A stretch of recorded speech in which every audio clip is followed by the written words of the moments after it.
Ooh! Ooh! First car banner. Oh crap. You're gonna hate me. Can you go in and get the charger? We only got 20 minutes left. Please.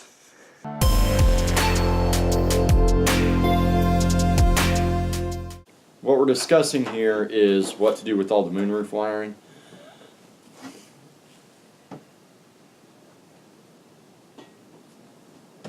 I'm just half tempted to just chop it all out. We don't have the controls anyways. Might as well just keep But, yeah, but what if we go to a salvage yard and find the controls? Exactly. If we can find the controls, then great. If we can't, we can always chop it out at the last minute and run all our own wires to do our own controls.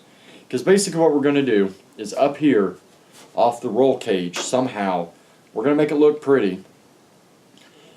Our switch panel will be up here to do all this stuff, to turn the ignition on, start the car, the fuel, and with, like, I guess we'll have one other one, and that'll actually be the moonroof. Because we're wanting to utilize all the factory wiper stuff and turn signal, headlights, stuff like that. Factory ignition, relocated, I guess you can say, and put a key in ignition somewhere down here. So at least there's still the safety if someone can't just hop in the car and that knows how to use the switch panel, turn it on, drive off. It'll still have to be keyed. The master switch will be over here. So there is some wiring that is going to have to be done, but the switch panel will have full power and we can run an accessory off it because it's, in theory, if it works how I think it does, it's just basically a positive negative reverse switch or whatever you want to call it. So if we have our rocker switch, you rocker it one way and the moonroof would go back, you rocker it the other way and the moonroof would come forward. Sunroof, I guess. Electric sunroof. In theory.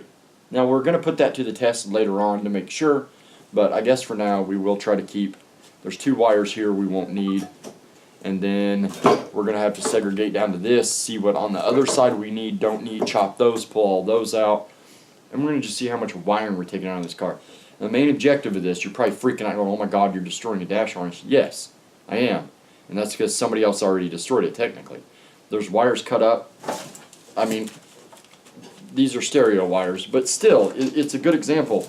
Here's a section of wires that who knows why they're all chopped up. Those go back to the back. So we're just cutting it all out and going with like a hot rod harness.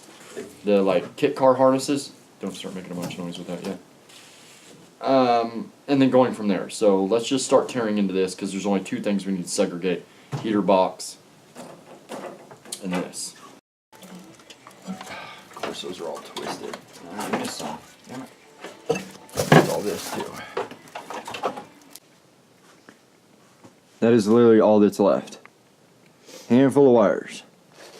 And that cluster right there, that's what we do not need. Now the reason is because all this that ran into the fuse box, there's a handful of wires that did go that way. They are now running this way because the fuse box will be moved underneath there, like in the glove box. So, yeah. For this time, I think we're good. We've accomplished what we wanted to.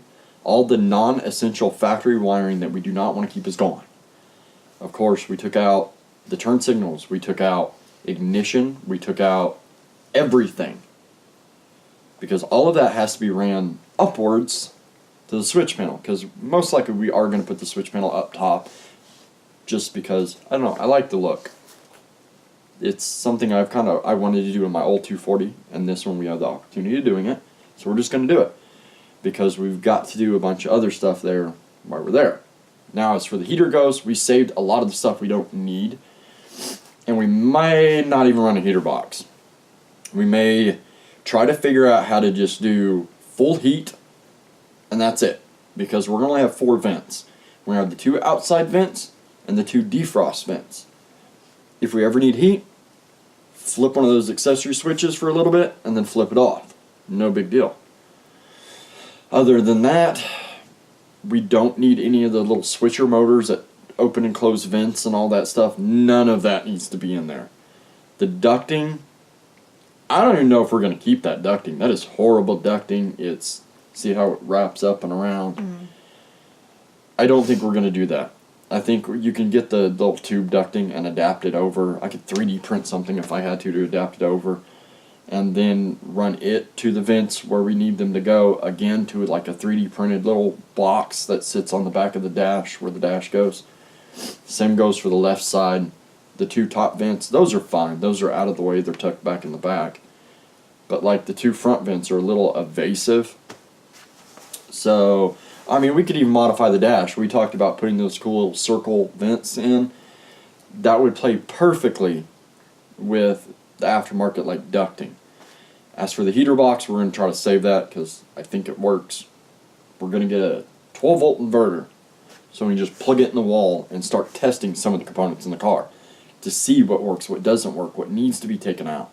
Because if that heater box doesn't work, it's probably going to be cheaper if we go with, what is that?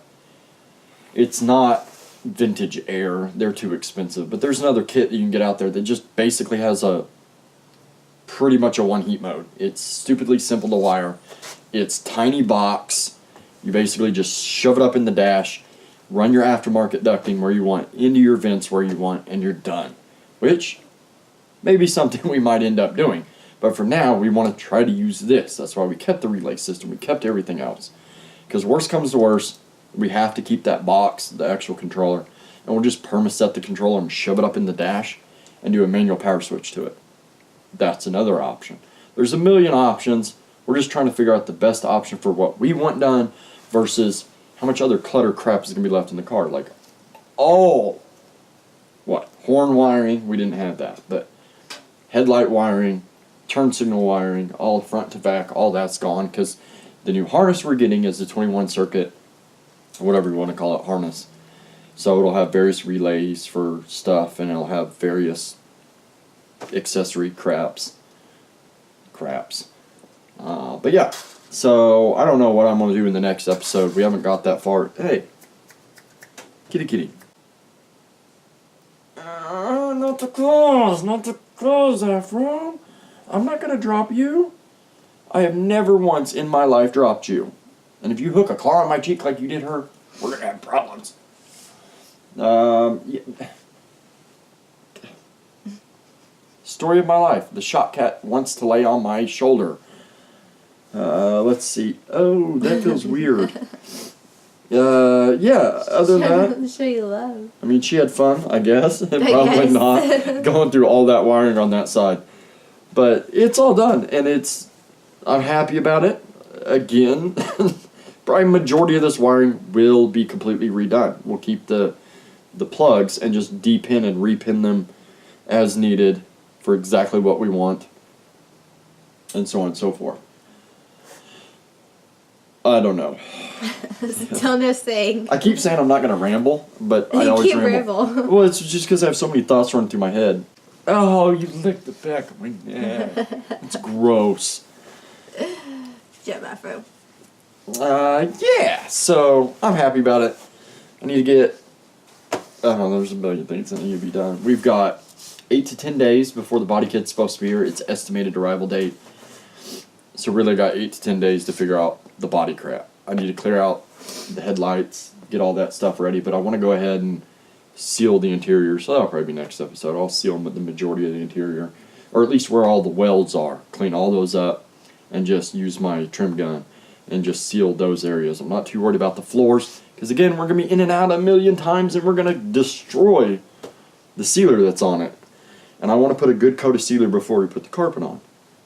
I can't put the carpet on until the roll cage is in, until the seats are fitted, until the mounts are made for the seats.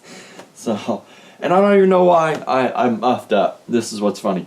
Those side panels that come down in the back seat, I stitch welded those, and they're going to have to be cut out. And I stitched welded up to, the wheel wells too? Mm-hmm.